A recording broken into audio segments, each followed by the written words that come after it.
Bien, entonces, jóvenes, tenemos la compraventa con reserva de dominio. ¿Cómo se va a llevar a cabo la compraventa a plazos con reserva de dominio? Bien, básicamente la primera cláusula va a quedar igual. Díganme, jóvenes, ¿por qué no me está?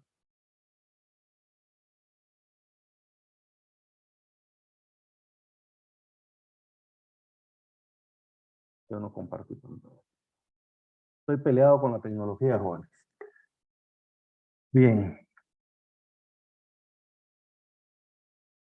Entonces, yo les decía, la compraventa con reserva de dominio es una modalidad de compraventa en la cual la persona se reserva la propiedad del bien hasta que le terminen de pagar los plazos pactados en el contrato o los pagos periódicos pactados en el contrato.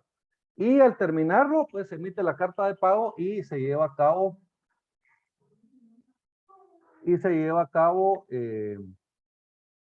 ya la liberación del bien. Entonces, básicamente, la primera cláusula, jóvenes, nos va a quedar igual que en la compra-venta genérica. ¿Se recuerdan? Nosotros habíamos visto que debe primero indicar que el bien, el vendedor debe indicar de que el bien es de su propiedad, tiene que indicar el número de finca, folio y libro, medidas y colindancias que están inscritas en su primera inscripción de dominio, y el notario debe hacer constar que tiene a la vista dicho documento. Básicamente así nos va a quedar la cláusula primera, igual que en la compraventa genérica. ¿Estamos bien? Ahora, la cláusula segunda, jóvenes, esta es la cláusula que va a cambiar en la reserva de dominio. Básicamente acá también el vendedor manifiesta que es su voluntad vender el bien al comprador, pero debe de indicar que el precio se va a pagar a plazos. O sea, tenemos que hacer constar acá, ¿verdad? Que la compraventa no es una compraventa al contado, sino que va a ser una compraventa a plazos. Y luego, el vendedor debe de manifestar que se reserva el dominio del bien objeto del presente contrato.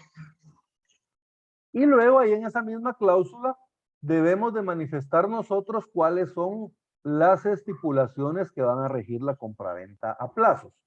Yo les puse algunos ejemplos, pero estos pueden ir variando de acuerdo a lo que vayan pactando cada una de las personas al momento de hacer el contrato.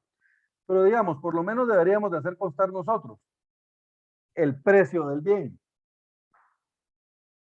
De ese precio, ¿cuánto se está pagando de enganche? Este enganche a mí se me olvidó ponérselos acá, pero agréguenselos, por favor. Entonces, tenemos que indicar cuánto se está pagando de enganche. Supongamos que la casa valía 100,000 quetzales, se está pagando un enganche de 25,000 quetzales, lo cual nos deja 75,000 quetzales de deuda. ¿Estamos bien? Debemos de indicar cómo se van a pagar esos 75,000 quetzales, ¿verdad? Entonces, nosotros debemos de indicar cuáles van a ser los periodos de pago, si van a quedar cuotas fijas o si la cuota va a quedar abierta. Digamos, por ejemplo, he visto algunos contratos en que hacen un contrato para pagar el resto de la compraventa en un año, pero no dejan cuotas periódicas, sino que le dejan el año abierto y esa persona dentro de ese año podría pagar 1,000 quetzales mensuales y al final pagar la totalidad de la deuda o pagar 10,000 quetzales mensuales hasta terminar de la obligación. Ahí queda abierto, como les digo. Pero lo normal es que nosotros vamos a fijar cuáles son las cuotas periódicas que se van a llevar a cabo. Para poder calcular cuáles son las cuotas periódicas que vamos a pagar, es necesario que nosotros sepamos si se va a cobrar interés y cuál va a ser el tipo de interés también que se va a cobrar. Entonces aquí les tengo yo puesto en el literal B, les tengo yo intereses o el interés. Con respecto al interés, jóvenes, ¿qué se puede Tengo una pagar? consulta. ¿Sí, Cris? Sí, la consulta es bien sencilla. ¿El interés normalmente, consulto de forma habitual, es mensual o sería de forma contractual? Es decir, por el 100% del contrato. Normalmente lo he visto de forma mensual. Eso derivado de las situaciones que pueden darse y que muchas veces no se pueda concluir. pero no sé, eso me gustaría como tener un poquito más de conocimiento. Gracias, Fíjense Luis. que básicamente los intereses son los intereses que pacten las partes, ¿verdad? Es los intereses que tengan pactadas las partes. ¿Qué quiere decir esto? Que, digamos, por ejemplo, las partes son libres de pactar el interés que sea. Ellos pueden pactar un interés, por ejemplo, por toda la obligación, o ellos podrían pactar, por ejemplo, un interés mensual o un interés anual, ¿verdad? Ya habiendo pactado eso, digamos, el interés, se puede pactar un interés sobre saldo. ¿Qué quiere decir eso? Que a ustedes al principio de la obligación les va a quedar una cuota y conforme ustedes vayan pagando esas cuotas, esa cuota les va a ir bajando. ¿Por qué? Porque el interés está calculando sobre el saldo. Entonces, conforme el saldo vaya bajando, el interés, la cantidad de intereses que ustedes pagan, también va a ir bajando. Pero existe otra forma de interés que se llama interés consolidado, que en el interés consolidado lo que hace es que ahí también se cobra un interés de forma anual, pero se calcula ya el interés de modo de que queden cuotas fijas. Entonces, durante toda la obligación a ustedes les va a quedar la misma cuota. ¿Estamos bien? Supongamos de que ustedes ya su cuota consolidada, ya con intereses y todo, sea de 5,000 quetzales, por ejemplo. Entonces, todos los meses ustedes van a pagar la misma cuota de 5,000 quetzales, desde el primer pago hasta el último pago. En cambio, con el interés sobre saldo, acá ustedes van a empezar a pagar una cantidad y conforme vayan pagando, como el capital que ustedes deben va a ir bajando, entonces también la cuota de interés se va a ir reduciendo. El porcentaje de interés va a ser el mismo, pero la cantidad en base a la cual ustedes calculan el interés va a ir bajando. Entonces la cantidad de intereses que ustedes van a ir pagando también va a ir bajando. Como consecuencia, por ejemplo, supongamos que ustedes sacaron una obligación a 10 años, en la primera cuota, ustedes van a pagar 5,000 quetzales.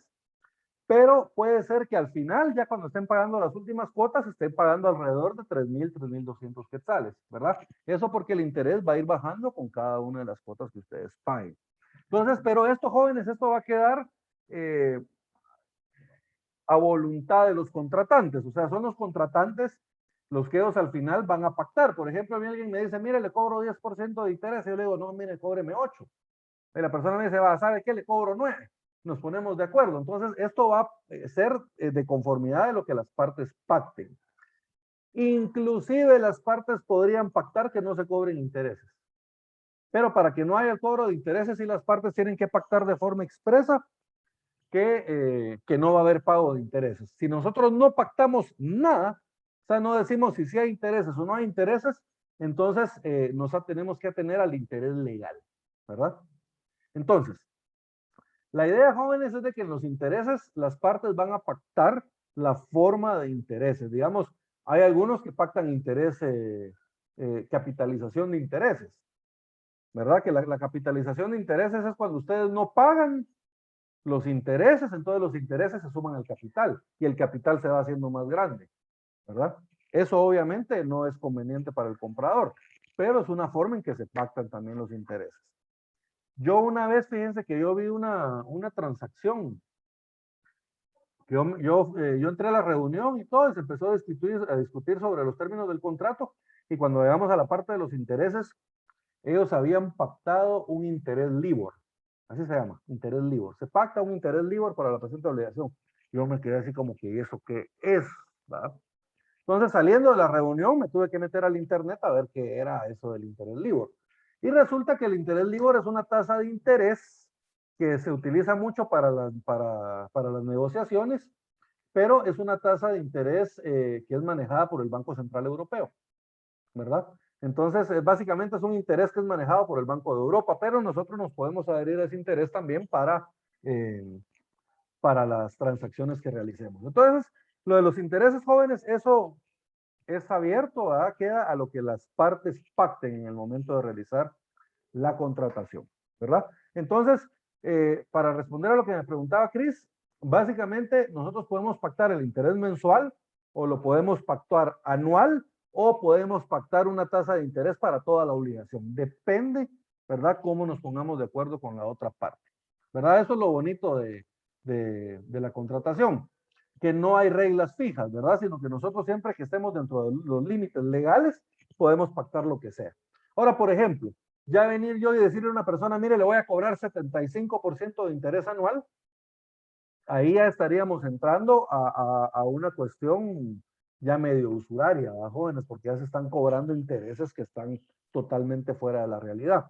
Entonces, ese ya podría ser considerado un negocio usurario. Ahí ya nos estamos saliendo de los límites establecidos en la ley. ¿Estamos bien? Entonces, nosotros tenemos el derecho a pactar lo que querramos, pero siempre y cuando estemos dentro de los límites establecidos en la ley. ¿Estamos bien? Entonces, tenemos que verlo relacionado al interés y en base a lo que nosotros pactemos con el interés, entonces vamos a calcular cuáles son las cuotas periódicas que nos van a quedar, ¿verdad? Incluso, digamos, poner cuando la cuota es consolidada, ahí no habría ningún problema porque la cuota nos va a quedar igual desde principio a fin. Entonces ponemos ahí la cuota periódica será de tanto. Pero ¿qué pasa, por ejemplo, cuando nosotros tenemos 80 cuotas, pero cada cuota va a ir variando porque el interés es sobresaldo? Entonces aquí tenemos la opción incluso de nosotros de anexar el documento, de poner esa información en un anexo y ese anexo protocolizarlo, ¿verdad? Podríamos hacerlo también. Si no queremos en la escritura poner cada una de las cuotas que van a poner. ¿Podemos hacerlo en la escritura? Claro que sí. Ahí podríamos poner la cuota 1 será de tanto, la 2 de tanto, la 3 y así hasta terminar las 84 cuotas. ¿Estamos bien? Entonces, depende de lo que vayan pactando cada uno en el contrato. Debemos establecer también cuáles son los periodos de pago. Por ejemplo, yo he visto compraventas que ellos ponen pagos anuales, ¿verdad? No les ponen pagos mensuales, sino que pagos anuales, ¿verdad? Tantos pagos anuales. O los pagos podrían ser mensuales, los pagos podrían ser quincenales, podrían ser semanales, podrían ser trimestrales, podrían ser semestrales.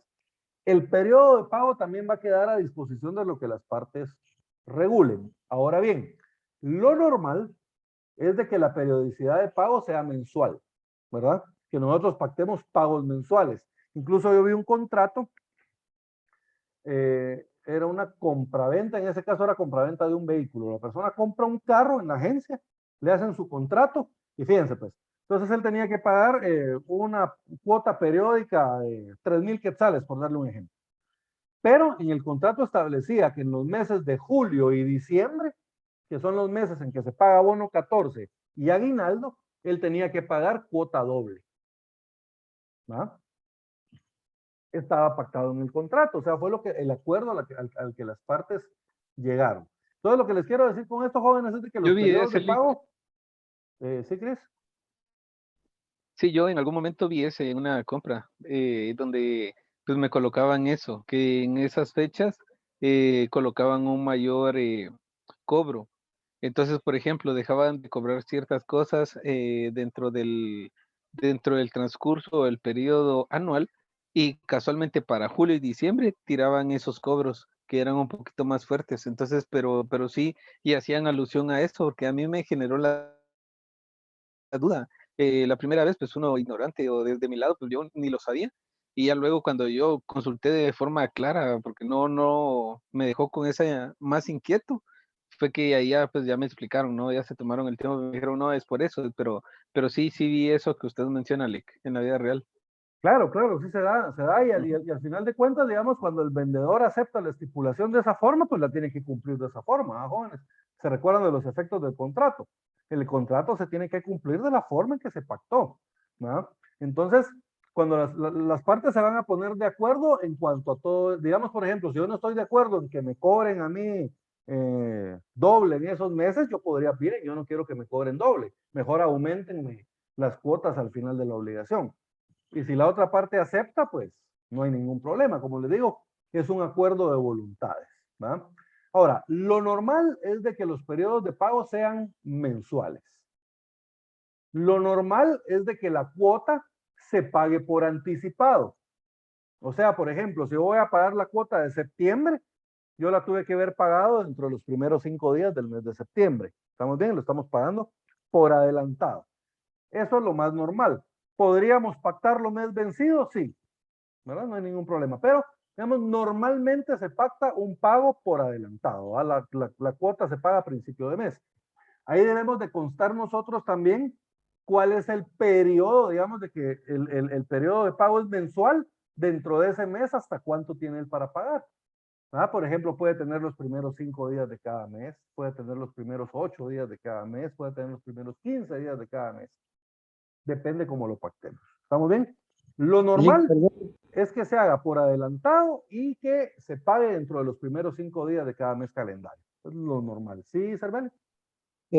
Fíjese que, por ejemplo, las penalizaciones, si uno quiere pagar por adelantado o pagar la totalidad, los bancos más que todo tienen lo que es la penalización. No sé si es legal o... Pues mire, sí es legal porque regularmente esa penalización queda pactada en el contrato. Entonces ellos pactan ahí que en caso de terminación anticipada del contrato, el comprador o el deudor deberá pagar una cantidad de tanto, ¿va?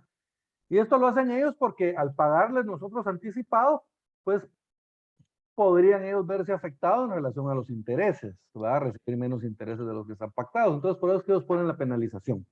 Pero como les digo, esta penalización se acuerda en el contrato, ¿verdad? Entonces sí es legal. Sí es legal porque ellos están poniendo la cláusula y ustedes la están aceptando, ¿entienden? Entonces sí es legal.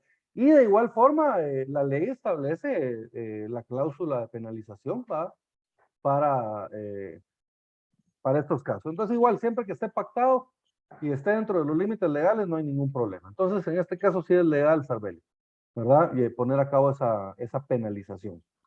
Hay Gracias, algunas licenciado. otras obligaciones, digamos, yo la vez pasada, vamos a irnos a la compraventa, yo saqué un crédito y yo le decía a la persona, mire, ¿lo puedo pagar anticipadamente? Sí, sin ningún problema. ¿No hay penalización? No, no hay ninguna penalización. Entonces, ese crédito que yo tenía para pagarlo en un año, lo pagué en 5 meses, ¿verdad? Tuve la oportunidad de poder pagar un poquito más cada mes y salí antes, sin ninguna penalización. Pero ese es el caso en particular. En mi caso no había penalización. Si hubiéramos pactado una penalización, entonces sí. ¿Ah? Por ejemplo, los contratos de celular. Yo regularmente mi contrato de celular dura 2 años. Si yo quiero dar por terminado antes el contrato, lo puedo hacer, pero tengo que pagar lo que falta para que termine el contrato. Eso es como una penalización. Pero es la forma en que está pactado, ¿va, jóvenes? Entonces, ahí sí que no queda de otro. Entonces, Lo malo es que en ese sentido ahí no se lo dicen a uno. Es hasta que ya posteriormente uno quiere hacer eso, es que se lo dicen. sí, Yo creo mire, que ese es el único inconveniente que sí existe en ese contrato, que en ese de adición que no es como muy claro hacia el cliente, ¿no? sí, Pero es sí. algo que sí ocurre, ¿no? Y tomando en cuenta que en la mayoría de veces no leemos esos contratos, ¿verdad, jóvenes? Así como son contratos de adhesión como para servicio telefónico y todo, muchas veces ni los leemos porque son un montón de hojas con una letrita bien chiquita, que por muy pequeña que sea, lo deberíamos de leer completito, ¿verdad, jóvenes? Especialmente nosotros que somos estudiosos del derecho. Pero la mayoría de gente no lo hace. La mayoría de gente firma el contrato y después cuando le vienen a aplicar las ciertas obligaciones dicen, ¿y por qué eso dónde está? Ahí está en el contrato. Ah, lo que pasa es de que no lo leyeron, ¿no? Entonces ahí es donde da el problema, porque como usted dice, ellos no le dicen nada a uno, ¿no? Pero está ahí está en el contrato, ahí está escondidito en el contrato. Bien, debemos de establecer también, jóvenes, cuál va a ser el lugar de pago. O sea, no solo los periodos de pago, sino que también el lugar de pago. Acá, miren, pues nosotros podemos pactar, por ejemplo, que el lugar de pago sea en el domicilio del vendedor o que sea en el domicilio del comprador, o podemos pactar nosotros que sea mediante depósito de cuenta en un banco. ¿Estamos bien? O sea, nosotros podemos pactar la forma de pago y el lugar de pago y el tiempo del pago que creamos conveniente. ¿Estamos bien? Y por último, el comprador debe aceptar la compraventa que se le está haciendo con reserva de dominio y deberá de aceptar todas las estipulaciones que rigen dicho contrato. Todo esto en la segunda cláusula. ¿Cómo quedaría más o menos la redacción? Sería más o menos así. El vendedor manifiesta que es su voluntad vender el bien identificado en la cláusula anterior al comprador por el precio de 100,000 quetzales. Y que dicha compra-venta será pagada a plazos de acuerdo a las condiciones que a continuación se establecen. Y asimismo manifiesta el comprador que se reserva el dominio del bien objeto del presente contrato. Si quieren, esto último lo podríamos cambiar de lado, a modo de que las estipulaciones siguientes nos quede de último y ahí ya podamos empezar nosotros con cada una de las estipulaciones. Entonces sería algo así como que manifiesta el vendedor que por el precio de 100,000 quetzales realiza compraventa con reserva de dominios, la cual será pagada a plazos de conformidad con las siguientes estipulaciones. Ahí ponemos 2 puntos y luego empezamos a abrir literales, ¿verdad? La primer literal que yo le pondría sería en relación al enganche. Supongamos de que ahí me están pagando un enganche de 25,000 quetzales. Entonces, en la presente obligación, yo pondría A, enganche. A mí me gusta ponerle títulos tanto a las cláusulas como a los literales. A, enganche. Manifiesta el comprador que en este acto paga la cantidad de 25,000 quetzales al vendedor en concepto de enganche. Dicho pago se realiza mediante cheque de caja número 325 emitido por el Banco Industrial a favor del vendedor.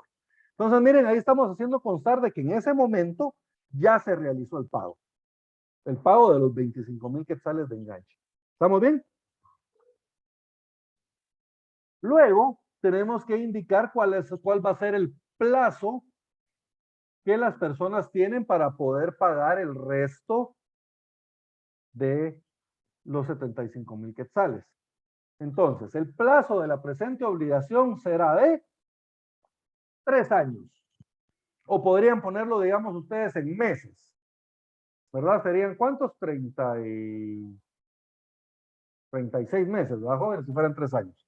De 36 meses. ¿Verdad? La presente obligación tendrá un interés sobre saldo del 8% anual. 8% anda más o menos por lo que les cobran los bancos, ¿verdad, jóvenes? 7 punto algo, 8. Digamos, ya si ustedes les están cobrando 10, 12% de interés, ya está un poquito elevado. Si a ustedes les están cobrando, por ejemplo, un 4, un 5, es un buen negocio, ¿va? Les están cobrando un interés bien bajo. 8, más o menos alrededor de 8 anda lo que están cobrando los bancos actualmente. Entonces, digamos, se pacta un interés sobre saldo de 8% anual. ¿Estamos bien? Entonces yo voy a tener que pagar el 8% del saldo de la obligación cada año. Y obviamente eso se puede dividir en los 12 meses, ¿verdad?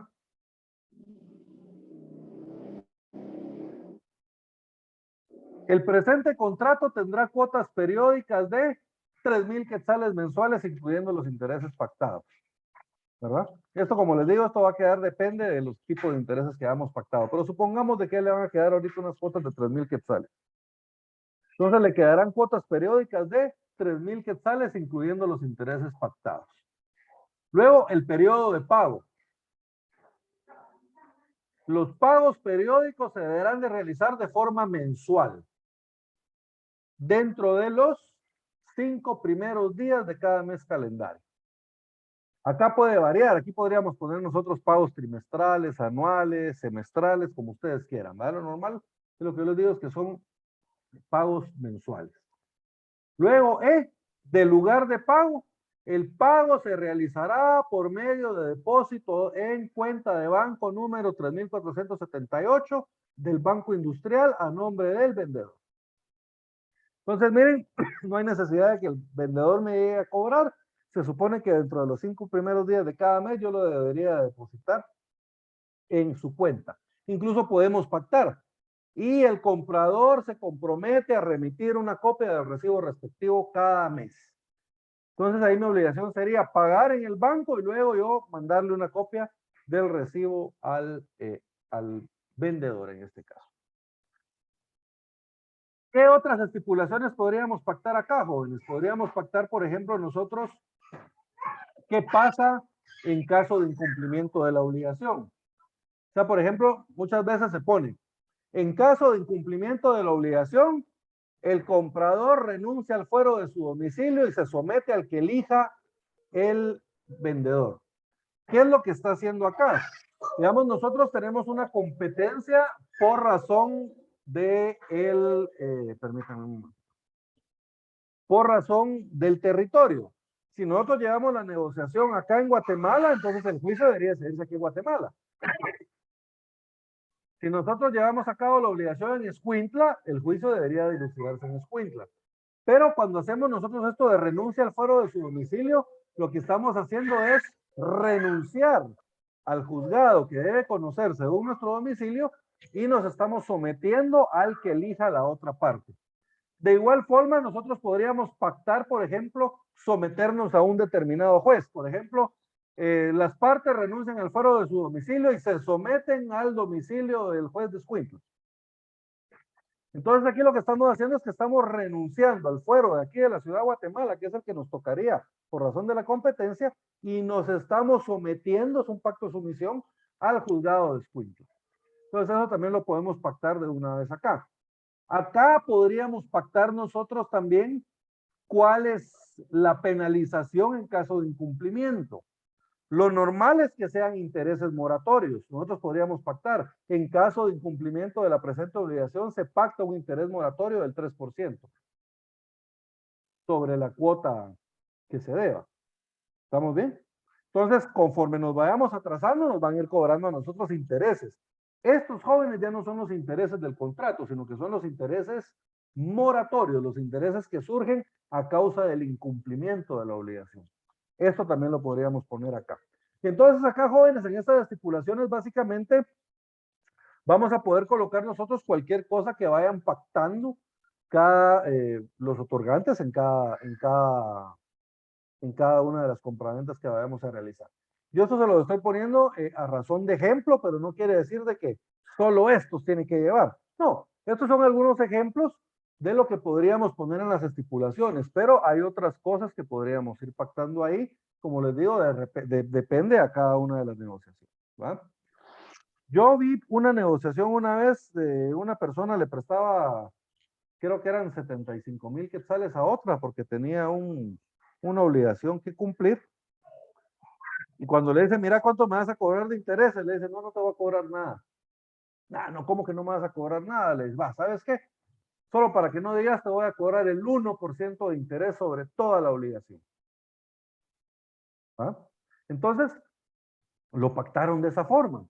Entonces, como les digo, eso queda a discreción de lo que estén contratando las partes, ¿verdad?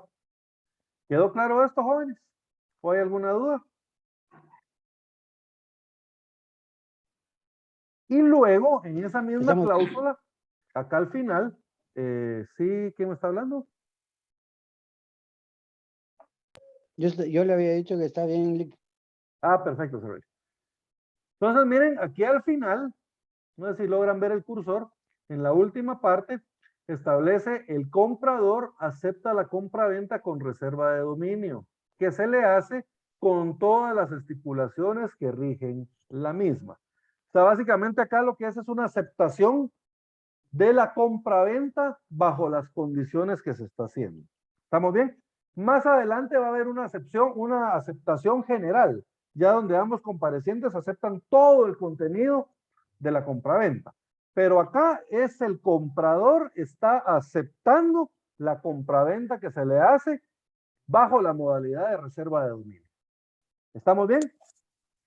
¿Alguna duda con esto, jóvenes? Perdone. Sí, Carlos.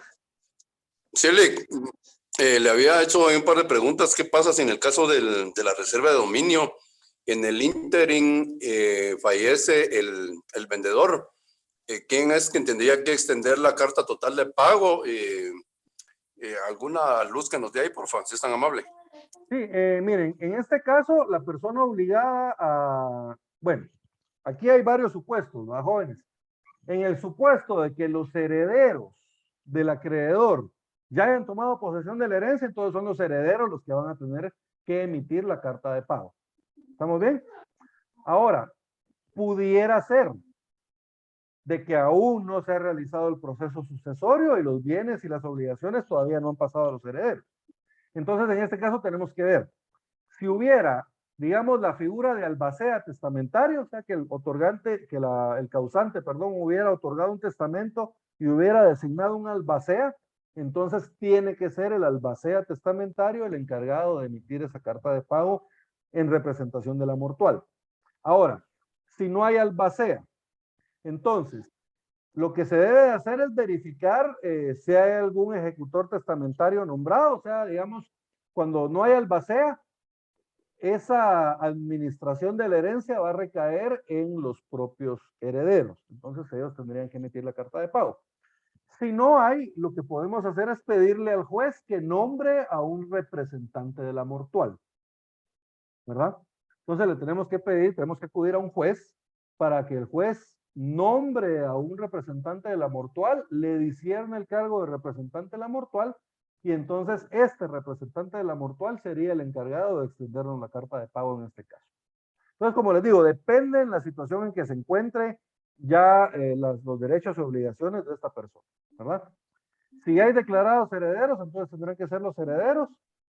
Si no hay aún declarados herederos, pues podemos nombrar a un representante de la mortual, o podría ser el caso del albacea testamentario también, en caso de que éste hubiera dejado un albacea. Entonces son algunas de las situaciones que se pueden dar. ¿Estamos bien, Carlos?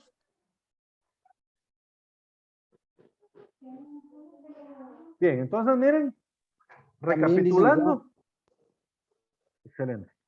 Recapitulando, el vendedor manifiesta que es su voluntad de vender el bien al comprador por el precio de, indican el precio, indican que la compraventa va a ser a plazos y que por lo cual se reservan el derecho de dominio de la propiedad, y luego tenemos que establecer cuáles van a ser las estipulaciones que van a regir la compraventa a plazos, ¿verdad? Enganche, plazo, interés, cuotas periódicas, periodos de pago, lugar de pago, penalizaciones, etcétera, ¿verdad? Todo lo que nosotros queramos establecer acá. Eso, como les digo, son solo algunos ejemplos, ¿verdad? No es un listado limitativo. ¿Estamos bien? Tal vez como un complemento, Lick, ¿Sí, Sarbelio? de lo anterior, de lo que es de los herederos y también del albacea. También, por ejemplo, existe un seguro, o sea, ahorita todos los bancos tienen un seguro como de la persona, ¿va? Para cuando él fallece se queda totalmente cancelado lo que es la propiedad, supongamos. Sí, sí, de hecho, sí se manejan cuando son transacciones bancarias, los bancos regularmente exigen que se asegure la obligación. ¿Y cómo se asegura? Pues con una póliza de seguros. Pueden ser de varias formas, digamos la que mencionaba Servelio es en caso de que fallezca el comprador, entonces se ejecuta el seguro y el seguro le va a pagar la obligación al vendedor. También hay otro tipo de seguro que es un seguro, por ejemplo, de desempleo, ¿verdad? La persona queda desempleada y el seguro le cubre las cuotas por 5 o 6 meses, ¿verdad? También puede pactarse. Ahora, les digo, esto de los seguros regularmente va a ser cuando sean créditos bancarios, cuando estemos comprando la casa por medio de un crédito bancario. Tengo una consulta. Sí. ¿Qué pasa cuando la persona completa o culmina su cancelación de deuda y es en este caso en virtud de la compraventa? ¿Hasta ahí queda concluido lo que es el seguro o esta persona tiene que ir a desistir del mismo? No, el seguro tiene periodo de validez de todo lo que dure el contrato. Entonces, al terminar de pagarse la obligación, termina el seguro. Comprendo. Sí, termina, Okay. termina el periodo asegurado, ¿verdad? Gracias. Muy bien. Y entonces al terminar de pagar, jóvenes, se emite la carta de pago, se registra la carta de pago en el registro de la propiedad y ya se procede a liberar el bien. Y ya pues puede entrar a tomar plena posesión del bien el comprador. La cláusula tercera, jóvenes, esta nos quedaría igual que en la compraventa genérica, ¿verdad? Básicamente es la cláusula de saneamiento. Aunque la compraventa sea a plazos, el vendedor tiene que manifestar que sobre el bien objeto del contrato no existen gravámenes, anotaciones o limitaciones que puedan afectar al comprador. Y el notario le debe de advertir sobre las responsabilidades de saneamiento en que va a incurrir si en caso lo declarado no fuere cierto.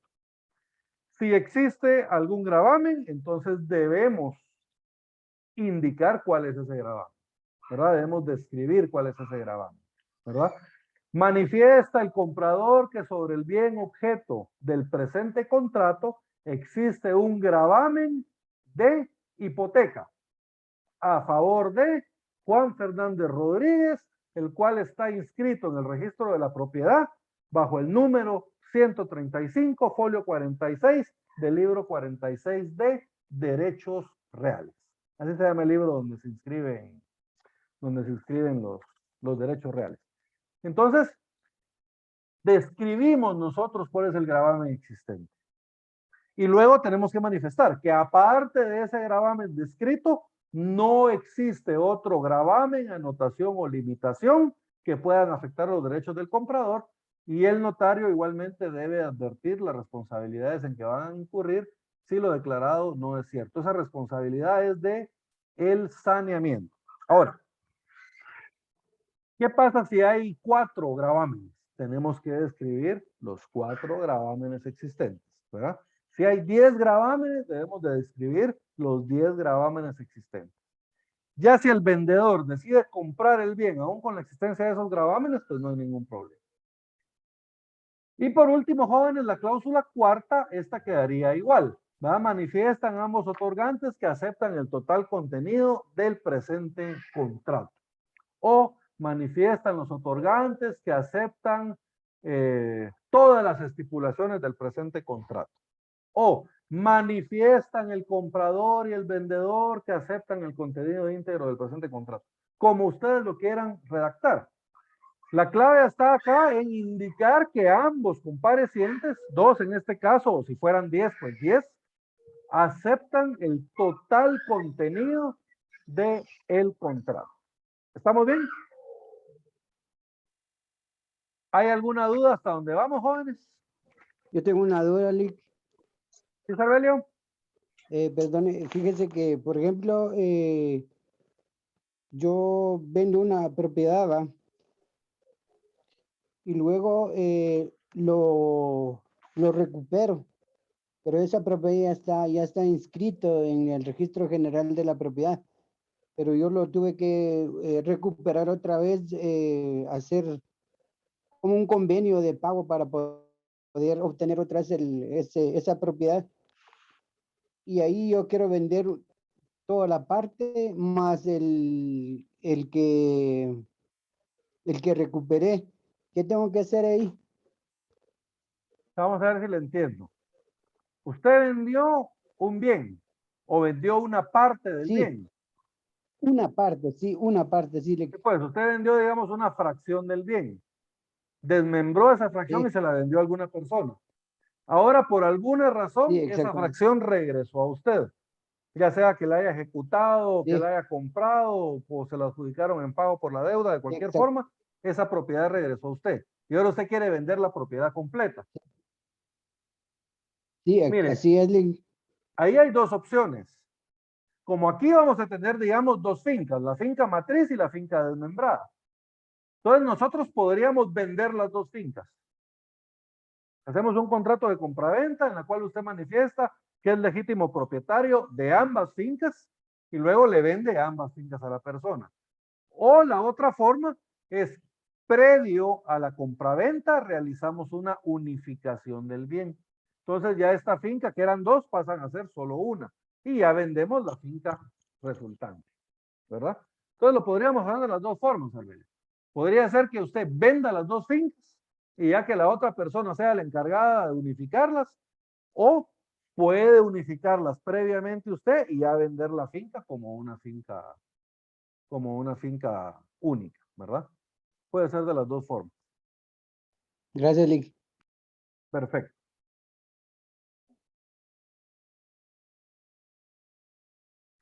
Bien. Continuemos entonces, jóvenes. Si no hay dudas con la reserva de dominio, vamos a pasar a la compra-venta con garantía hipotecaria. Fíjense pues, la cláusula primera básicamente va a ser igual.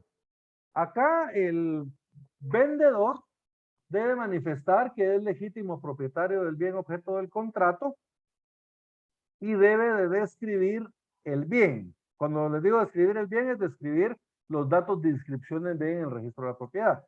Entonces, del bien inscrito en el que es legítimo propietario, del bien inscrito en el registro de la propiedad, bajo el número de finca 32, folio 43 del libro 50 de Guatemala, ¿verdad?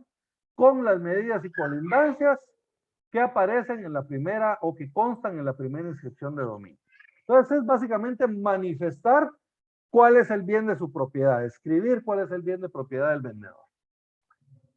Luego, en la segunda cláusula, el vendedor manifiesta su voluntad de vender el bien al comprador, igual que como hicimos en la reserva de dominio. Pero manifiesta que el precio que le van a pagar va a ser pagado a plazos y que la compraventa que se va a realizar va a ser una compraventa con garantía hipotecaria. ¿Estamos bien? Y luego debemos establecer cuáles son las estipulaciones que van a regir esa compraventa a plazos, de la misma forma que lo hicimos en la compraventa con reserva de dominio. ¿Ya? Tenemos que indicar de cuánto es el enganche, tenemos que indicar de cuánto va a ser el plazo para pagar la parte que aún se deba de la obligación. Debemos indicar el tipo de interés y a cuánto van a ascender los intereses. Tenemos que indicar cuáles van a ser las cuotas periódicas, cuál va a ser el periodo en que se tienen que pagar dichas cuotas y también cuál va a ser el lugar de pago. Y como les digo, ahí mismo podemos establecer también en caso de incumplimiento, se va a establecer tal penalización, también lo vamos a poner acá. Y por último, el comprador acepta la compraventa con garantía hipotecaria que se le hace, así como todas las estipulaciones de la misma. ¿Estamos bien? Entonces, básicamente esta cláusula es muy parecida a la cláusula segunda de la escritura que vimos antes. ¿Cómo quedaría esta escritura? Yo siempre les digo cómo quedaría más o menos, porque va a depender de la forma de redacción que ustedes tengan. Puede ser que algunos prefieran usar unas palabras, otros prefieran utilizar otras, unos pongan una cosa antes, otros lo pongan después. Siempre que reúna todos los requisitos necesarios, está bien, ¿verdad, jóvenes? Entonces va a depender del estilo de redacción de cada uno de ustedes. Yo solo les voy indicando qué es lo que lleva cada cláusula. Entonces establece, manifiesta el vendedor que es su voluntad de vender el bien identificado en la cláusula anterior al comprador por un precio de 100,000 quetzales, ¿verdad? O incluso pueden ustedes por 100,000 quetzales, ¿verdad? La cual será garantizada con una hipoteca que constituirá el vendedor y que será pagada a plazos de acuerdo a las siguientes estipulaciones. Y entonces ustedes ahí abren a enganche.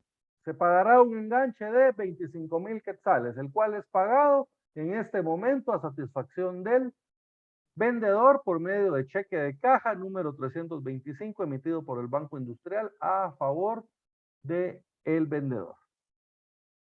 Plazo. El plazo de la presente obligación será de 36 meses. Interés. La presente obligación se regirá por un interés mensual de 8%, pero por un interés anual de 8% sobre saldo. ¿Verdad? Luego tenemos que indicar a cuánto van a ascender las cuotas. ¿Verdad? Quedan cuotas de 3,000 quetzales mensuales. las cuales deberán de ser pagadas dentro de los primeros 5 días de cada mes calendario en la residencia del vendedor, la cual es de conocimiento del comprador. Miren, aquí cambiamos. ¿Se acuerdan que el otro lo habíamos puesto que iba a ser por medio de depósito de un banco? Acá no, aquí nosotros pactamos de que el comprador va a tener que ir a pagarle a la casa del vendedor. Así se tendrá que cumplir, de la forma en que se pactó en el contrato. ¿Estamos bien? Y luego el comprador acepta la compraventa que se le hace y constituye garantía hipotecaria de acuerdo a lo que más adelante se establece. Y acepta todas las estipulaciones que rigen la presente compraventa. ¿Estamos bien?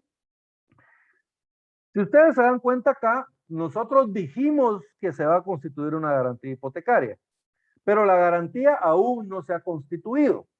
¿Se recuerdan ustedes que en la cláusula anterior, aquí mismo, el vendedor se reservaba el dominio de la propiedad? Pero acá él no se reserva la hipoteca, porque se recuerdan ustedes quién puede constituir hipoteca, joven. El que puede constituir la hipoteca únicamente es el propietario del bien. ¿Quién puede hipotecar? El mismo que puede enajenar, el propietario. ¿Estamos bien? Entonces, fíjense pues, primero se hace la compraventa.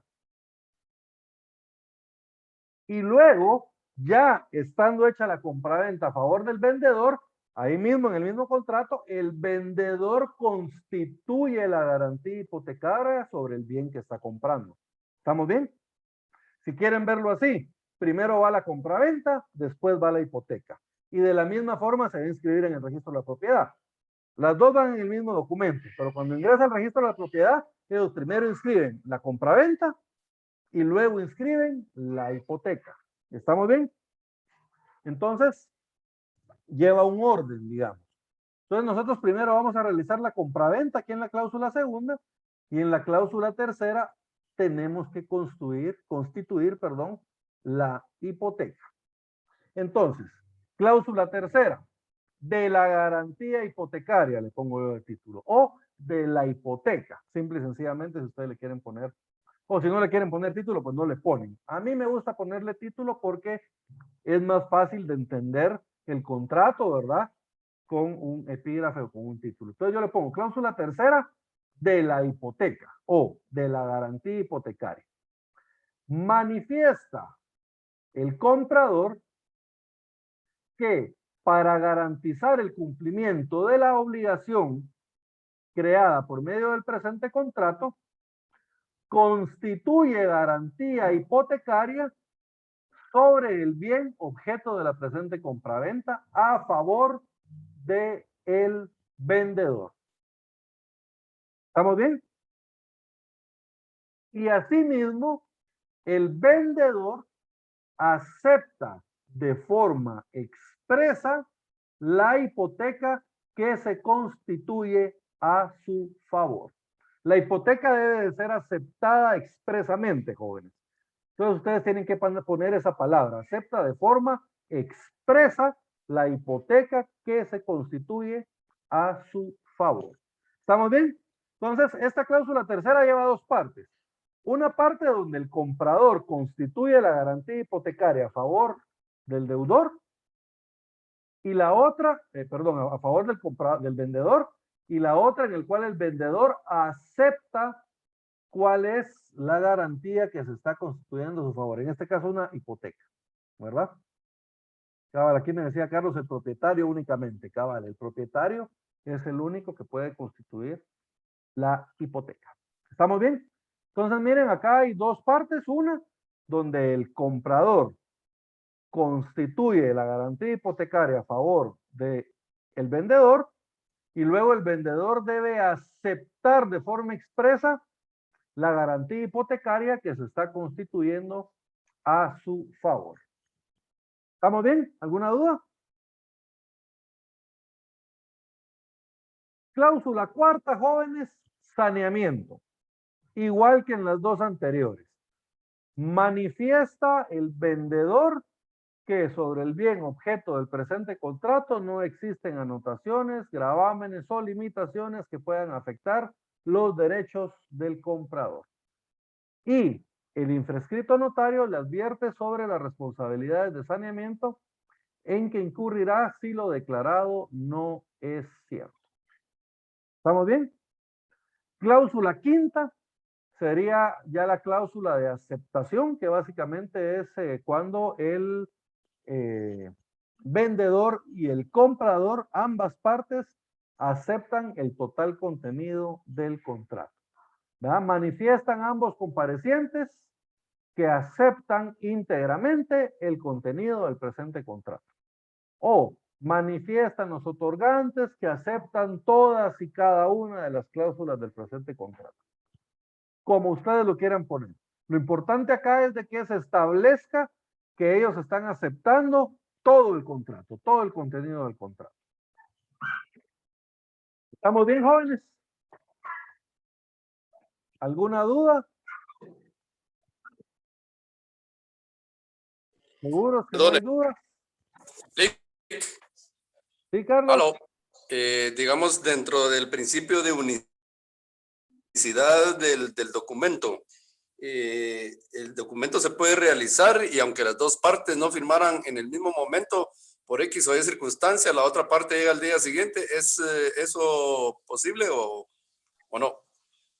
Mire, no es correcto. No es correcto porque dentro de los principios del derecho notarial se recuerdan que tenemos el principio de unidad de acto. ¿Qué quiere decir esto? Y también tenemos el principio de inmediación. Estos dos principios, básicamente, el de inmediación establece que el notario tiene que estar en contacto con las partes, con ambas partes durante todo el desarrollo del contrato. Y el principio de unidad de acto, perdón, lo que establece es de que el instrumento público se debe llevar a cabo en un solo acto, desde el principio hasta el fin del documento. ¿Y cómo termina el documento? Con las firmas de ambas partes y la firma del notario. Entonces, técnicamente, legalmente, el contrato se debe hacer en un solo acto. O sea, deberían de estar las dos partes ahí presentes, ya, digamos, habiendo cumplido todos los requisitos previos del contrato, deberían estar las partes ahí presentes. El notario enfrente de ellos debería de redactar la escritura, debería de leerla, y si todos están de acuerdo, entonces proceden a firmar, ¿verdad? Ahora, en la práctica, Carlos, se dan muchas cosas. Digamos, hay muchas veces que por cuestión de tiempo, llega a firmar una de las partes y 2 días después llega a firmar el otro y después autoriza el notario. Ahora, mire, de que se puede hacer, se puede, de que se hace, pero no es algo técnico, ¿verdad? O sea, no está correcto hacer eso, ¿verdad? Lo normal es que debería hacerse todo en un mismo acto. ¿Estamos bien? Entonces ya ponen al secretario o a la secretaria a hacer la escritura mientras se toman un cafecito con los clientes y cuando la escritura esté lista, pues ya se la leen, ¿verdad? O pues pueden, lo normal, lo más normal sería que el mismo notario redacte la escritura, ¿verdad? Pero muchas veces tienen secretario. Yo tengo un mi cuate que es de San Marcos. Miren ustedes, es increíble, le hace cola a la gente. Y tiene como 3 oficinas en municipios y los días que abren los municipios, le hace cola a la gente. Y aquel bien chilero, porque él llega, atiende a la gente, le dice, ah, sí, te voy a cobrar tanto, casi solo notarial trabaja. Digamos, él entre las 8 y las 9 de la mañana llega el montón de gente, él agarra el trabajo, se lo da al secretario y luego se va a desayunar. Le dice a la gente, regresen a las 2 de la tarde a firmar. El secretario hace todas las escrituras y ya regresa a las 2 de la tarde, regresa a la gente ya solo a firmar los contratos, ¿no? Entonces, hay muchas formas de hacerlo, jóvenes, pero lo normal es que se debería de hacer todo en un mismo acto. O sea, las personas deberían de estar ahí presentes, ambas partes, mientras el notario está redactando la escritura. El notario debería de leerle la escritura a ambas partes. Si es posible, el notario hasta debería darle la escritura a las partes para que ellos la lean, ¿verdad? Con sus propios ojos. Y si está todo de acuerdo, si está todo bien, entonces ya proceden a autorizar la escritura. A ver, me están haciendo preguntas. Lo nítido de eso es que se va a desayunar y regresa, hombre, el desayuno es lo nítido. Así lo hace este mi cuate, ¿verdad? No todos se pueden dar ese lujo, pero así lo hace el pancho. ¿Va? Entonces, vamos a ver, me estaban preguntando por aquí, gracias Lico, se le puede enviar la minuta a más partes solo para llegar a firmar al día siguiente. Miren, de que se puede, pero lo correcto, como les digo, lo correcto, lo técnica y legalmente correcto sería de que las partes estén ahí presentes durante todo lo que se tarde en llevar a cabo el contrato y en un mismo acto deberían de firmar, ¿verdad? Eso es lo correcto. Ahora, como les digo, en la práctica no siempre se cumple con eso, pero sería la forma correcta de hacerlo. Bien. Vamos a regresar a compartir pantalla y vamos a pasar a la siguiente. Fíjense pues. Ahora vamos a platicar de la compraventa de fracción. ¿Se acuerdan que hace un rato estábamos platicando sobre esta compraventa de fracción? En la compraventa de fracción lo que pasa es de que yo tengo un bien y yo quiero vender, pero no quiero vender todo el bien, sino que solo quiero vender una parte. Supongamos de que yo tengo un bien que mide 1000 metros cuadrados y yo de esos 1000 metros cuadrados quiero vender 250 metros cuadrados. Entonces, ¿qué tengo que hacer? Bueno, primero que nada, jóvenes, si ustedes se dan cuenta en la pantalla, aquí establece obligaciones previas. ¿Qué quiere decir esto? Esta escritura lleva las mismas obligaciones previas que la compraventa, pero le vamos a agregar estas dos que tenemos en pantalla. Cuando nosotros vamos a realizar una compraventa de fracción, nosotros necesitamos primero tener un plano de la fracción que se va a desmembrar o de la fracción que se va a vender. ¿Estamos bien? Y luego tenemos que tener una autorización municipal, ¿verdad? Esto va a variar de acuerdo a cada municipalidad, jóvenes. Las municipalidades normalmente tienen un límite mínimo, que es de lo mínimo que se puede hacer la desmembración o la compraventa de fracción. Por ejemplo, hay algunas municipalidades que dicen que no se puede vender una fracción de menos de 100 metros cuadrados, por ejemplo. Algunas dicen menos de 150 metros cuadrados. Entonces depende, eso va a depender de cada municipalidad. Pero lo que ustedes deben saber es que deben de tener la autorización municipal de la municipalidad en la cual se encuentra el bien. ¿Estamos bien? Ahora, ¿a cuánto ascienden los metros cuadrados? Eso va a depender de cada una de las municipalidades. Cada una tiene su reglamento. Entonces necesitamos un plano y necesitamos una autorización municipal. Ahora bien, el plano, jóvenes, debe de ser autorizado ya sea por un ingeniero civil, por un arquitecto o por un ingeniero agrónomo. Los ingenieros agrónomos también pueden realizar mediciones de terreno. Hay algunos casos de excepción en que también pueden hacerlo medidores empíricos, ¿verdad? Digamos que son personas que tienen conocimiento de cómo realizar las mediciones, pero no son ingenieros. Entonces, hay algunos casos de excepción en que también se puede llevar a cabo de esta forma, pero lo normal es de que va a ser por medio siempre de un ingeniero o por medio de un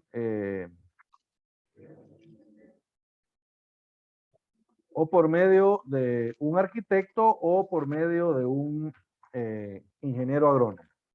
¿De dónde saco esto, jóvenes? Y aquí de una vez vamos a ver unas cosas importantes que deben de estar en el plano. Fíjense pues, cuando nosotros vamos a hacer una compraventa de fracción o vamos a ver más adelante también una desmembración para sí mismo, esta fracción es una finca nueva. Nosotros tenemos la finca matriz y de esta finca matriz vamos a desprender una porción, ¿verdad? Esta fracción que vamos a vender, esto es una finca nueva. Por lo tanto, esta va a ser una primera inscripción de dominio. ¿Estamos bien? Entonces nosotros, por ser esta una primera inscripción de dominio, sí tenemos que poner en la escritura cuál es el área, la ubicación, medidas y colindancias, así como los rumbos y azimuts de la propiedad. Porque todo esto tiene que ir en la primera inscripción de dominio. ¿De dónde estoy sacando yo eso, jóvenes? Esto lo tengo yo en el artículo 1131 del Código Civil. 1131 del Código Civil. Busquen por favor el artículo, jóvenes, y cuando alguien ya lo tenga me avisa.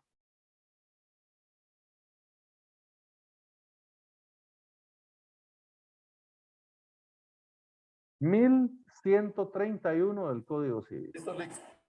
¿Ya lo tiene? Por favor, Carlos, leámoslo. Si la finca es rústica o urbana, su ubicación indicando el municipio y departamento en que se encuentra, área, rumbos o azimuts, o coordenadas geográficas debidamente georreferenciales al sistema geodésico nacional, medidas lineales y colindancias. Su nombre y dirección, si los tuviere, tales datos se expresan en el documento que se presenta para su inscripción en el registro de la propiedad respectivo y en los planos que podrán ser realizados por ingenieros civiles, arquitectos e ingenieros agrónomos que se encuentren colegiados activos en la República de Guatemala. ¿Sigo? Sí, por favor. Ya viene la excepción. Se exceptúan de la obligación de prestar planos firmados por los profesionales indicados los casos de titulaciones supletorias y desmembraciones de las fincas rústicas menores de 7,000 metros cuadrados y las urbanas que se localizan en aquellas poblaciones recónditas del país en que no fuere posible localizar a uno de los profesionales indicados, extremo que el notario deberá hacer constar en el instrumento correspondiente, con la salvedad de que si se tratase de 3 desmembraciones o más de la finca matriz, o en el caso de parcelamientos urbanos, el registro de propiedad respectivo exigirá como requisito para la inscripción de cada una de las nuevas fincas que los planos sean suscritos de conformidad con las exigencias que contiene el párrafo anterior. O sea, cuando vamos a realizar, no, dejémoslo hasta ahí. Cuando vamos a realizar nosotros más de 3 desmembraciones o vamos a realizar un parcelamiento. ¿Qué es eso, jóvenes? Es cuando vamos a lotificar un terreno. Yo tengo un terreno grande y ahora a ese terrenón yo le voy a sacar 150 lotes. ¿Estamos bien? Entonces, cuando yo lo que voy a hacer es una lotificación o voy a parcelar un bien, en este caso sí tengo que presentar los planos hechos por un ingeniero, ¿verdad? Entonces, vamos de regreso al numeral 1. Si ustedes se dan cuenta, jóvenes, este artículo 1131 inicia. Este se refiere a la primera inscripción de dominio, ¿verdad? A esto se refiere. ¿Y cuáles son los requisitos? Primero, y todo esto lo tenemos que poner en la escritura, jóvenes. Tenemos que indicar si la finca es rústica o es urbana. Urbano, jóvenes, es lo que está dentro de una población, ¿verdad? Por muy chiquito que sea el municipio, si está dentro del casco urbano, entonces el terreno va a ser urbano.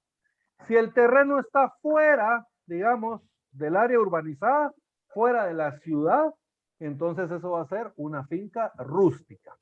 Entonces nosotros tenemos que indicar si la finca es rústica o si la finca es urbana. Luego tenemos que indicar su ubicación. Establece indicando municipio y departamento en que se encuentra.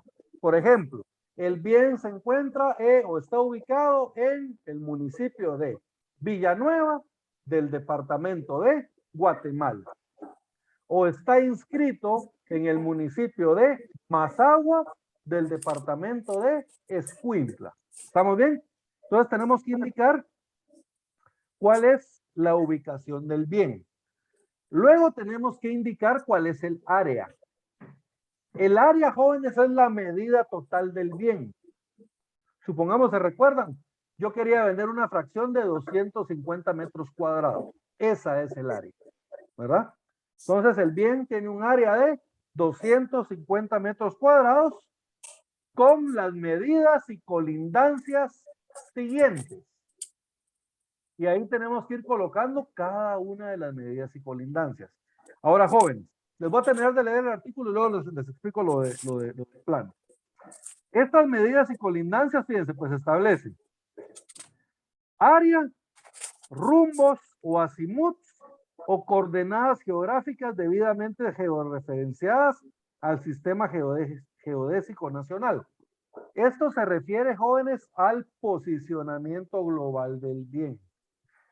Todos los bienes tienen unas coordenadas, que es la ubicación global. Digamos, la casa en la que yo estoy actualmente, esa tiene registrado en el registro de la propiedad cuál es el posicionamiento global en que se encuentra esta casa. Si yo metiera esos datos a un GPS, el GPS me debería indicar exactamente el punto donde está mi casa. ¿Estamos bien?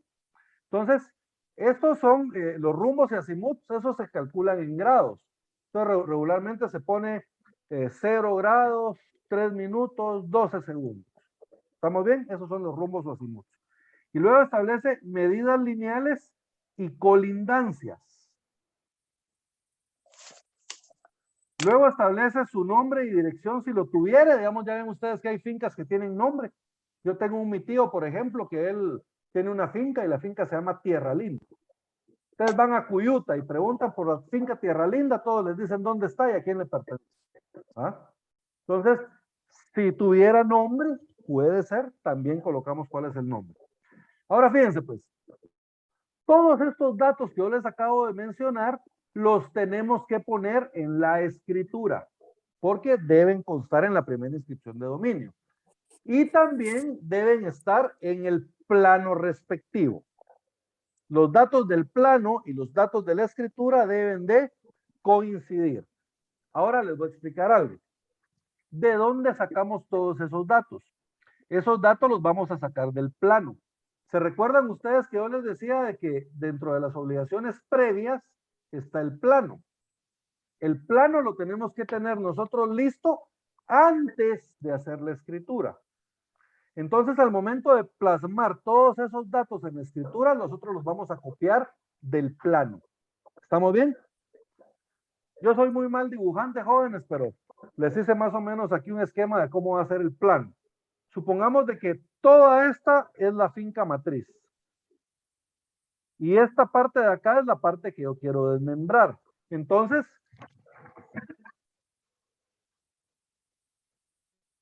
estoy tirando el agua, perdón, jóvenes. Al momento del ingeniero hacer el plano, él va a establecer el plano de la propiedad y cuál va a ser la parte de la propiedad, que es la fracción que se va a vender. ¿Estamos bien? Este plano debe contener cuáles son las colindancias del bien. Al norte colinda con el señor Juan Pérez, al sur colinda con el señor Jorge Fernández, calle de por medio, siempre uno de los lados va a tener calle de por medio, a menos de que esté enclavado. Al este con don Juan Rodríguez y al oeste con la finca matriz. Siempre va a haber un lado, por lo menos, que va a ser colindante con la finca matriz. ¿Estamos bien? Y luego, normalmente en los planos, no normalmente, siempre vienen los planos, un cuadrito, que es donde están las medidas lineales, los rumbos y los azimuts. ¿Estamos bien? Entonces les explico esto. Normalmente, digamos, si las medidas, si el terreno fuera cuadrado y totalmente plano, nosotros podríamos decir, por ejemplo, que aquí hay 100 metros y aquí hay 150 metros. Y esto, por esto, nos daría el área del bien. Pero no siempre es así. Muchas veces los terrenos no tienen una forma cuadrada, sino que tienen una forma un poquito dispareja. Va entrando y va saliendo la línea de colindancia o va subiendo y va bajando. Depende de la geografía del terreno. Entonces, muchas veces los ingenieros necesitan utilizar puntos de referencia, que es donde vienen las medidas lineales. Entonces, ellos nos van a poner acá, digamos, del punto cero al punto 1, 5 metros. Rumbos, 10 minutos, 4 grados, 5 minutos, 10 segundos. Del punto 1 al punto 2, 3 metros. 9 grados, 12 minutos, 3 segundos. Y así con cada una de las medidas lineales, ¿verdad? Y eso básicamente es lo que nosotros vamos a colocar también en la escritura. Entonces, a veces nos complicamos un poquito con qué harán y de dónde voy a sacar esos rumbos, azimuts y las medidas lineales. Todo va a estar ya en el plano. ¿verdad? Todo va a estar ya descrito en el plano que entregó el ingeniero. Entonces nosotros lo único que vamos a hacer es que vamos a trasladar lo que establece en el plano a la escritura. ¿Estamos bien con esto, jóvenes? ¿Alguna duda con la primera inscripción de dominio?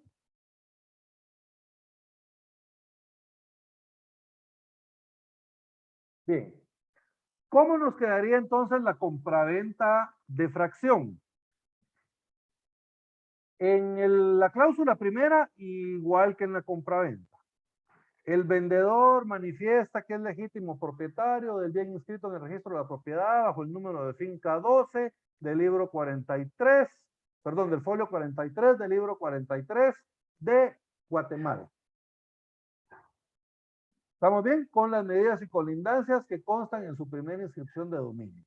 Aquí lo que está haciendo él es manifestando que es propietario del bien. Y luego acredita la propiedad.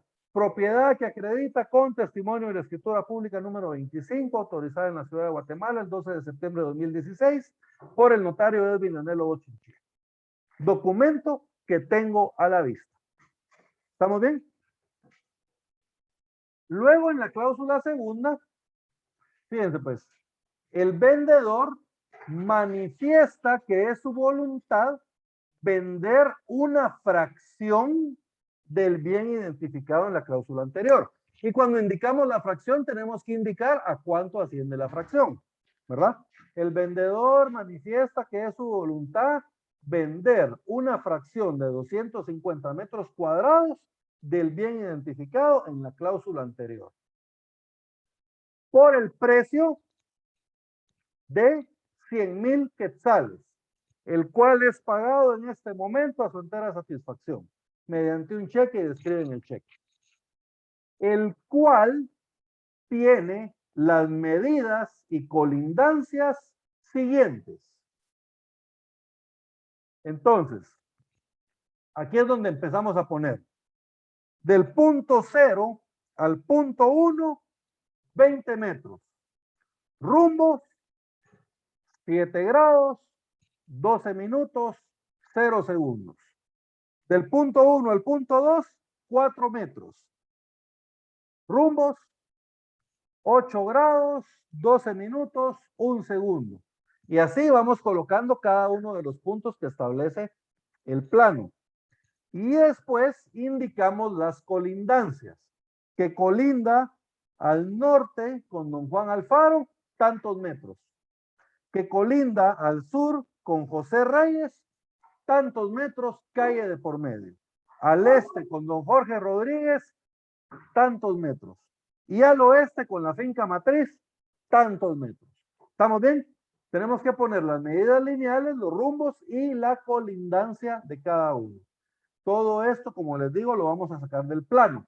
Y al final, cuando ya describimos todo, debemos indicar que lo anterior se coloca de conformidad con el plano autorizado por el ingeniero civil Max Francisco Penados, ¿verdad? ¿Quién tiene número de colegiado? Y colocamos el número de colegiado y la fecha en que se hizo el plano también. Describimos ahí el instrumento. ¿De dónde vamos a sacar todos esos datos? El nombre del ingeniero, el número de colegiado, la fecha del plano, todo eso va a estar en el plano respectivo. ¿Estamos bien? Y luego el comprador acepta la compraventa de fracción que le hacen y acepta pagar el precio, ¿verdad? Acepta el pago del precio.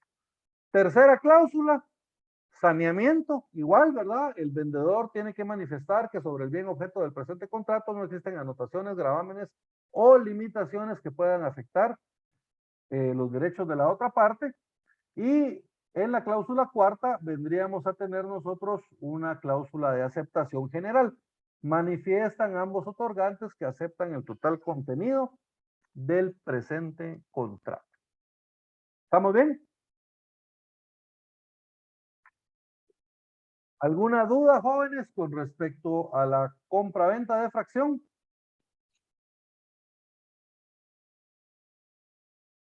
Bien. Hay algunos casos, jóvenes, se recuerdan que cuando yo les estaba hablando sobre la compra-venta de fracción, yo les decía de que ustedes tienen que tener una autorización municipal, ¿verdad? Porque la municipalidad tiene una cantidad mínima de metros cuadrados que se puede realizar una compraventa de fracción.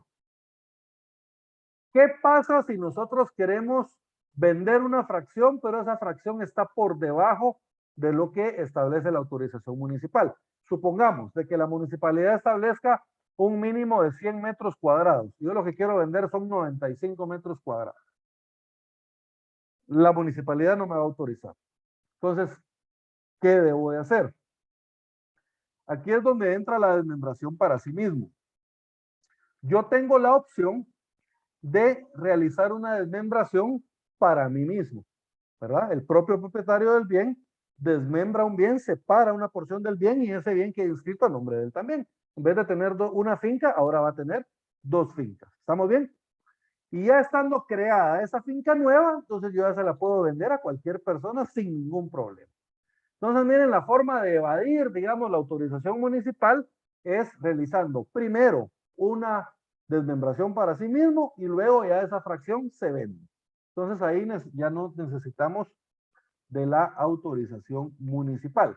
Lo que sí vamos a necesitar va a ser un plano. ¿Por qué? Lo que les decía en el caso anterior.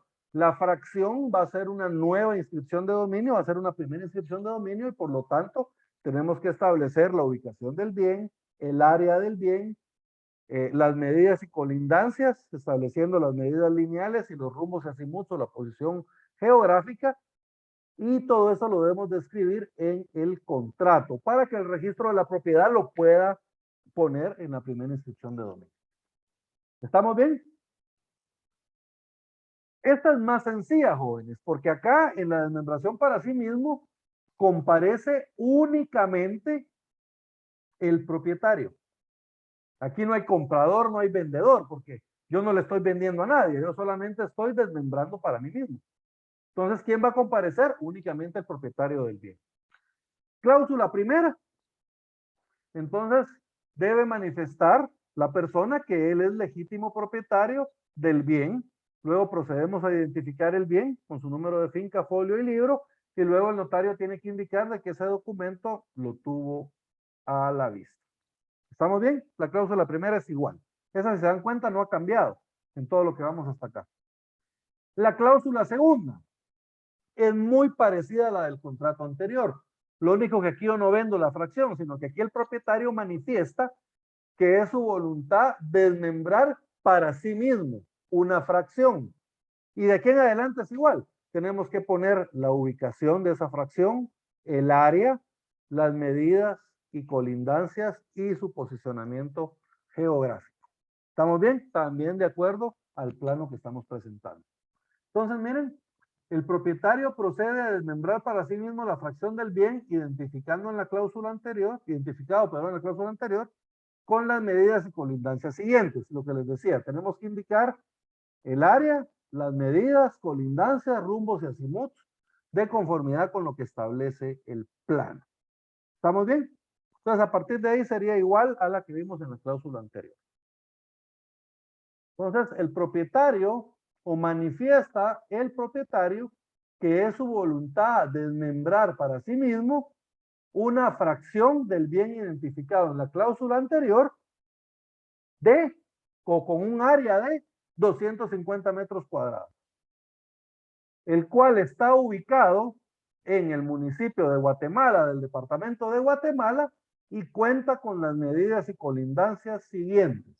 Y luego, miren, ahí ya ponemos otra vez, del punto 1 del punto 0 al punto 1, 10 metros. Rumbos, 10 grados, 12 minutos, 3 segundos.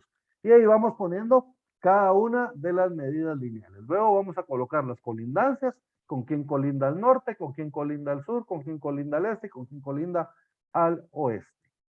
¿Va? Siempre deben tomar en cuenta ustedes de que un lado va a quedar calle de por medio, por lo menos. Si está en esquina, puede ser que hayan 2 lados que tienen calle de por medio.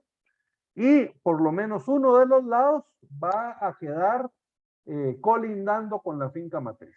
Por lo menos uno de los lados.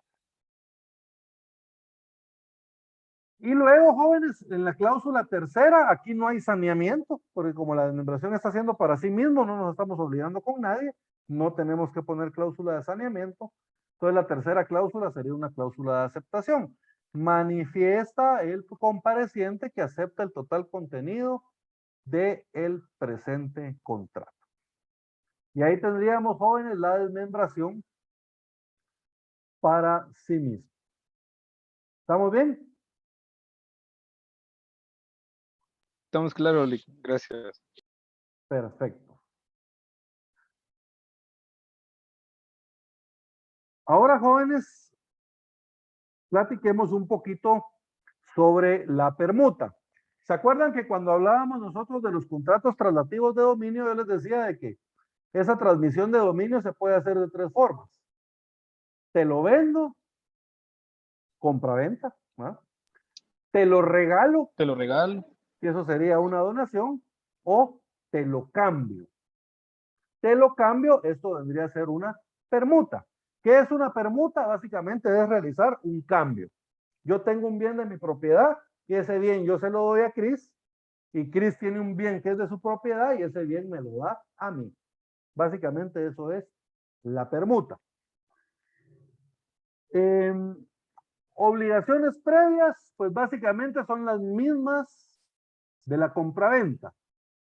Lo único es que aquí ya no va a haber solo un bien, sino que van a haber por lo menos dos bienes.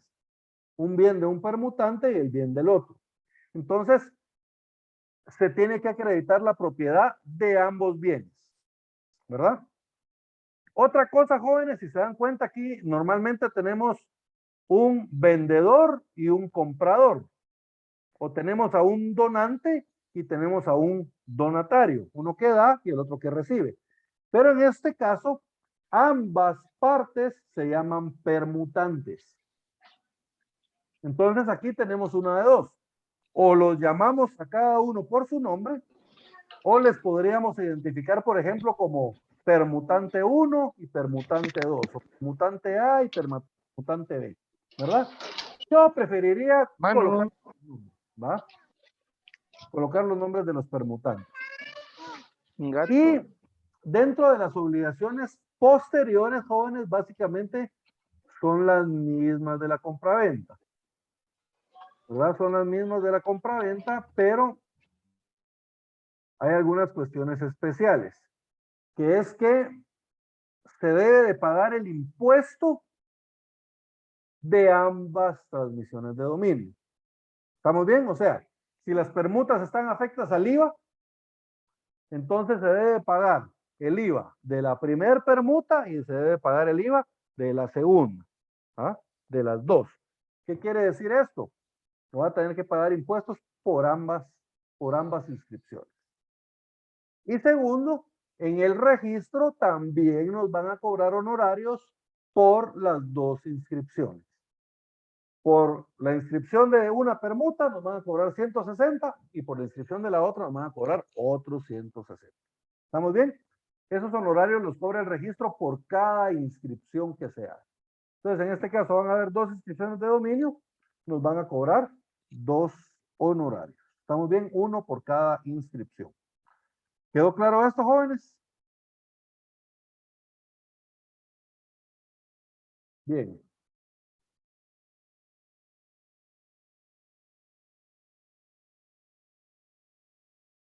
¿Cómo quedaría entonces nuestra escritura de permuta? Es parecida a la compraventa, jóvenes, es casi igual. Fíjense pues, en la primera cláusula deben de comparecer los permutantes y manifestar que son cada uno legítimo propietario de sus respectivos bienes. ¿Estamos bien? Entonces, y deben de establecer los datos de inscripción de cada bien y deben de establecer también, deben de acreditar la propiedad del bien cada uno. Entonces quedaría algo más o menos así. Manifiesta el permutante Javier Alexander Romero del Valle que es legítimo propietario del bien identificado con el número de finca 135, folio 42 del libro 163 del Departamento de Guatemala. propiedad que acredita con testimonio de la escritura pública número 23, autorizada en esta ciudad el día 25 de mayo de 2014 por la notaria Estela Álvarez Cruz. Y manifiesta, y asimismo manifiesta, el permutante Edwin Leonel Lobos Chinchilla, que es legítimo propietario del bien identificado en el registro de la propiedad con el número de finca 42 del libro 165, del folio 165 del libro 165 del departamento de Escuintla. Miren, no tienen que estar en el mismo lugar para realizar la permuta. ¿Estamos bien? Calidad que acredita o propiedad que acredita con testimonio de la escritura pública número 175, autorizada en la ciudad de Escuintla por el notario Jorge Menéndez, la cual tengo a la vista, o el infrescrito notario hace constar que tiene ambos documentos a la vista, si lo quieren poner solo una vez. Entonces, miren, cada uno describe su bien y tiene que describir el documento con el que acredita la propiedad del bien, tal y como lo harían en la compraventa, solo que aquí lo tienen que hacer los dos. Segunda cláusula. Acá, cada uno de los permutantes tiene que manifestar que transfiere la propiedad del bien al otro permutante. Y este otro permutante acepta la permuta que se le está haciendo. Y de la misma forma, ¿verdad? Lo debe hacer el otro permutante, indicar que es su voluntad, dar en propiedad el bien, o permutar, si quieren poner la palabra correcta, permutar el bien descrito en la cláusula anterior al permutante tal, ¿verdad? Y luego ambos deben indicar que aceptan que el valor de cada uno de los bienes, ¿verdad?, fue pagado. O sea, como se acuerdan ustedes de que vimos de que en la permuta hecha se tiene como pago de la compraventa del bien. Entonces eso tiene que hacer constar, ¿verdad? Entonces deben indicar cada uno de los permutantes deben indicar cuál es el valor del bien, ¿verdad? Y que aceptan ese bien en permuta. Y luego, jóvenes, en la cláusula tercera debe hacerse la cláusula de saneamiento. Pero como aquí ambos permutantes están obligando, entonces los dos tienen que realizar la declaración de saneamiento. Primero uno y después el otro. ¿Ah? Manifiesta el permutante Javier Alexander Romero del Valle que sobre el bien de su propiedad objeto del presente contrato no existen gravámenes, anotaciones o limitaciones que puedan afectar al otro permutante. Y asimismo manifiesta el permutante Edwin Leonel Lobos Chinchilla que sobre el bien objeto del presente contrato que es de su propiedad no existe ningún gravamen, anotación o limitación que afecte, los derechos de la otra parte. Y el infrescrito notario les advierte a ambos permutantes sobre las responsabilidades de saneamiento en que incurrirán si lo declarado no es cierto. Y luego, jóvenes, viene una cláusula de aceptación en la cual ambos permutantes aceptan el contenido total de la obligación. ¿Estamos bien? ¿Alguna duda con la permuta, jóvenes? Yo sé que esta a veces puede ser un poquito... Rick, perdone. ¿Sí? Por ejemplo, si los permutantes no pagan nada, simplemente es un convenio que hicieron ahí por el lugar que ellos están ubicados. Es que de hecho no pagan, ¿verdad? La permuta, digamos, la regla general es de que es un cambio. Yo cambio un terreno por otro terreno. Podría haber en algún caso en que se pague una diferencia, y eso se hace constar también. Pero lo que se tiene que, aquí, o sea, lo que le quiero decir es de que aquí no se paga, digamos, solo se hace el cambio. Pero el recibir el bien de la otra parte se tiene como pago dentro de una compraventa. O sea, el pago no es que se realice, sino que el pago se recibe al recibir el bien. Y la otra parte recibe su pago al recibir el bien también. A eso es a lo que se refiere esta parte, pero no es en sí que se vaya a pagar un precio, ¿verdad? Ok, gracias, Lick. Esto,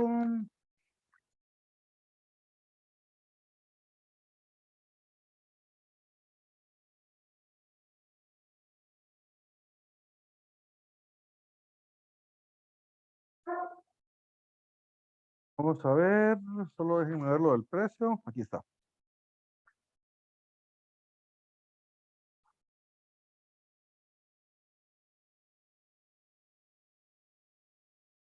Si la cosa que se entregare se ha de pagar parte en dinero y parte en otros bienes, el contrato será de permuta siempre que la porción estipulada en dinero no llegue a la mitad del precio. O sea, esta es una excepción. Lo normal debería de ser de que el precio va a ser por la compraventa. Pero miren, pues en el 1852. La permuta es un contrato por el cual cada uno de los contratantes transmite la propiedad de una cosa a cambio de la propiedad de otra. Cada permutante es vendedor de la cosa que da y comprador de la cosa que recibe. En cambio, y cada una de las cosas es precio de la otra. ¿Qué es lo que les decía? O sea, no es que vayamos a pagar un precio, sino que el precio de la permuta son los bienes, ¿verdad? Yo al recibir el bien permutado, ese bien que estoy recibiendo se tiene por el precio del bien que yo di. ¿Verdad? Básicamente eso es a lo que se refiere. Jóvenes, yo no me había dado cuenta de que es la 1:05. Yo estaba picadísimo dando la clase. Entonces, según yo, eran como las 12 menos 20 todavía. Vamos a dejarlo el día de hoy acá, jóvenes. Ya nos queda únicamente la donación entre vivos de bien inmueble.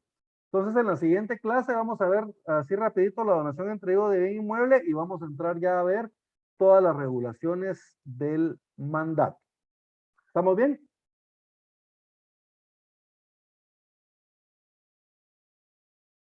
Sí, Lick, Muy gracias. bien. Entonces, jóvenes, vamos a dejar la clase el día de hoy. Disculpen que me pasé unos minutitos, pero estaba emocionado. Entonces, vamos a dejarlo el día de hoy. Yo espero entonces en la siguiente clase terminar ya lo que es la donación, que va a ser una cosa de unos 5 minutos. Y quiero que estén preparados ya porque vamos a empezar a ver el mandato, ¿verdad? Vamos a empezar a ver todas las disposiciones del mandato. Cuando terminemos de ver todas las regulaciones sustantivas del mandato, entonces vamos a ir ya a redactar cada una de las modalidades de mandato que existen. ¿Va? Mandato general con representación, mandato especial, mandato general con cláusula especial, mandato judicial, mandato general con representación y cláusula especial y cláusula judicial. ¿Va? Todas las modalidades las podemos ir combinando. Entonces, eso lo vamos a ver en la siguiente clase después de terminar de ver la donación. Yo les tengo pendiente una tarea, jóvenes, que la verdad es de que a mí se me fue, según yo había publicado las 2 tareas de la clase de notariado del sábado y la del domingo, pero estoy viendo yo que a ustedes no les publiqué la tarea. Entonces les voy a publicar esa tarea de la semana pasada junto con la tarea de esta semana. ¿Verdad? Obviamente van a tener un poquito más de plazo para poderla hacer. Entonces, jóvenes, si no hay nada más que hacer constar, vamos a dejar la clase el día de hoy. Deseo que tengan un feliz domingo y una feliz semana. Gracias, Lick. Buen Lick, provecho. buen Buen provecho. provecho. Y espero hoy mismo les voy a estar publicando la clase en YouTube y se las voy a estar mandando por el chat de WhatsApp. Y esta presentación también se las voy a colocar en Classroom para que ustedes la puedan consultar cuando la necesiten. Excelente, muchas gracias, Lick. Bueno, jóvenes, espero que tengan un feliz día y una feliz semana. Se me cuidan mucho.